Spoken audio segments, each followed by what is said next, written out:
लोग साडी गल नहीं सुनते, बच्चे साडी गल नहीं सुनते, यूथ साडी गल नहीं सुनता, ये सेवा नहीं करते। जब तुम्हारे पास क्राइस्ट वाला ऑरा होगा, तुम्हारे पास वो ग्रेस होगी, तुम एक बार बोलोगे, लोग आएंगे।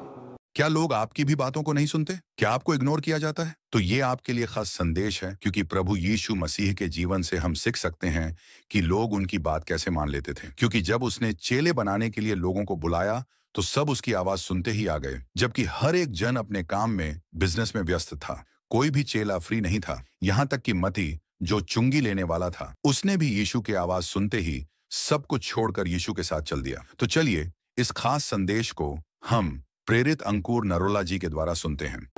गलील की झील के किनारे किनारे जाते हुए उसने शमौन और उसके भाई आंद्रियास को झील में जाल डालते देखा, क्योंकि वो मछुए थे। यीशु ने उनसे कहा, मेरे पीछे आओ, मैं तुमको मनुष्यों के मछुए बनाऊंगा। वो तुरंत जालों को छोड़कर उसके पीछे हो लिए। कुछ आगे बढ़कर उसने जबदी के पुत्र याकूब और उसके भाई यूहन्ना को जालों में नावों को सुधारते देखा। इसमें 4 लोगों का जिक्र है, पतरस और उसका भाई आंद्रियास, यूहन्ना और उसका भाई याकूब। परमेश्वर ने कहा, जब पतरस और आंद्रियास को झील में देखा, कहा, मेरे पीछे आ जाओ। क्या हो गया भाई, कौन हो तुम लोग? तुम कौन हो, मैं तुम्हारे पीछे आ जाऊं? अपना बिजनेस छोड़ के, काम धंधा छड़ के तेरे पीछे लग जाइए भाई, की गल? कभी प्रैक्टिकल वचन को समझने की कोशिश की है? आप सोचो, आप अपनी दुकान पे खड़े हो, आपकी एक शॉप है, हाँ, तो उथे NRI कस्टमर आया होया, तो 5-5 हज़ार के सूट सारे खोले हुए। अब तो भैन जी ने हुण 50,000 का बिल बनाना, तो बाहर तुहानूं पास सदे, आ जा यार मेरे। वाना पास्टर जी की करते तुसीं? पर बाइबल कहती है वो तुरंत 18 आयत में अपने जालों को छोड़कर परमेश्वर के, क्या हुआ ऐसा?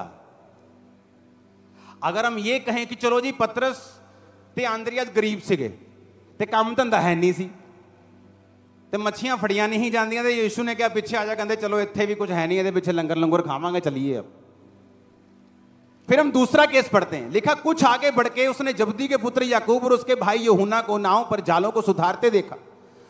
उसने तुरंत उन्हें बुलाया और वे अपने पिता जबदी को मजदूरों के साथ नाव पर छोड़कर। अब इस केस में जो याकूब और यूहन्ना हैं, उनके पिता ने मजदूर रखे हुए हैं कि 10, 15, 20 लोगों की टोली है। मेरी दुकान पे 10 लोग काम करते थे और मेरी रोज की इनकम 1 लाख रुपए के करीब होगी, कभी 60,000, 50,000, कभी लाख, कभी 1.5 लाख रोज की इनकम। जितना उस समय 2002-3 में फॉरेन में लोग 1 लाख, 1.25 लाख रुपया 1 महीने का कमाते थे। तब उस समय की रोज की पंजाब में, इस खामबरा में इनकम थी। आप मेरी बात समझ रहे हो? तो मेरे पास 10 लोग थे, तो इसके पास भी इतने लोग थे कि ये लाखों रुपए कमा रहे होंगे उस समय के। लेकिन यहां भी क्या लिखा कि वो अपने पिता जबदी को मजदूरों के साथ नाव पर छोड़कर यीशु मसीह के पीछे हो ली। ऐसा क्या हो गया? सोचो, ऐसा क्या हुआ कि वो यीशु मसीह के पीछे लग गए? वो जीसस खुदा के वचन को इतना मानते थे और इतना सीरियसली उस पर चलते थे बचपन से ही। 12 साल की उम्र में यीशु को मालूम था कि मैं पिता की संतान हूं। तो जब उसके माता पिता के साथ वो वापस नहीं गया अपने घर और पर्व में रह गया, तो माता पिता 3 दिन के बाद कुड़ते हुए यीशु से मिले और कहा, ओए तू घर वापस नहीं आया, हम तुझे कुड़ते हुए ढूंढते हैं। तो यीशु ने क्या कहा? यीशु ने कहा कि क्या तुमको नहीं पता मुझे अपने पिता के भवन में होना जरूरी है? तो यीशु को मालूम था वो पिता का क्या है, भवन है। तो यीशु ने फिर सेवकाई 12 साल की उम्र में शुरू नहीं की, क्योंकि बाइबल कहती है सारे सदूकी, फरीसी, शास्त्री, विद्वान जब 12 साल के प्रभु यीशु से वार्तालाप करते थे तो जवाब नहीं थे जो यीशु मसीह उनसे पूछते थे। यीशु मसीह की बुद्धि, यीशु मसीह के जवाब उनको मालूम था कि ये आम बालक नहीं है। तो फिर भी यीशु मसीह ने सेवकाई 30 साल में शुरू की, और वचन कहता है 12 साल से लेकर 30 साल तक फिर वो अपने माता पिता के वश में रहे, कारपेंटरी का काम करते रहे, अपनी मम्मी से ही खाना खाते रहे, बिना कोई असिस्टेंट रखे, बिना फूं फां किए अपने घर में रहे, अपने माता और पिता के वश में रहे, क्योंकि वचन कहता है अपने माता और पिता की आज्ञा को मान।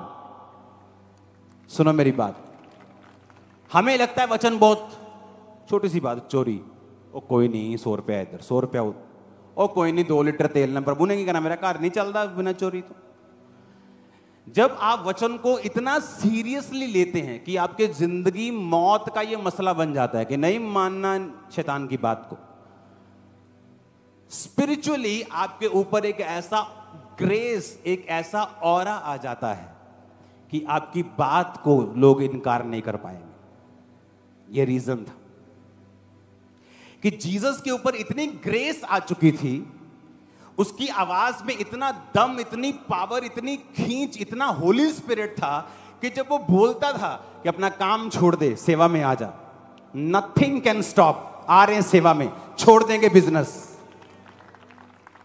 आई पास्टर्स क्या कहते हैं, लोग साडी गल नहीं सुनते, बच्चे साडी गल नहीं सुनते, यूथ साडी गल नहीं सुनता, ये सेवा नहीं करते।